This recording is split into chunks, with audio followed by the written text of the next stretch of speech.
আজি মই বাঁহৰ গাজৰ লগত এয়া কঁঠালৰ গুটি চব্জি বনাম বুলি ভাবিছোঁ। আপোনালোককো অলপ দেখুৱাই দিলোঁ। আপোনালোকে বাঁহৰ গাজৰ চব্জি খাই পাইছেনে নাই ক'বচোন বাৰু, আৰু কোনে কোনে ভাল পায়।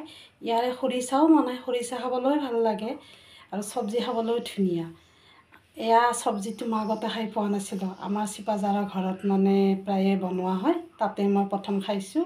ধুনীয়া লাগে বনাব জানিলে। আমাৰ ঘৰত কিন্তু ইয়াতে মানে খাৰেৰে বনায়, তেল মানে নিদিয়ে, অলপ দিয়ে আৰু কাটচিত। আৰু ইয়াতে আদাৰ পাত দিব লাগে, মান ধনিয়াৰ পাত দিব লাগে আৰু জলকীয়াটো সৰহকৈ দিব লাগে আৰু বেছিকৈ অলপ বইল কৰিব লাগে। বইল কৰি কৰি পানীটো পূৰা কমি যাব দিব লাগে। ধুনীয়া লাগে আৰু ইয়াৰে গাজৰ এটা ধুনীয়া গোন্ধ থাকে। বহুতে বহুত ধৰণে বনায়, আমাৰ ঘৰত এনেকৈ বনায়।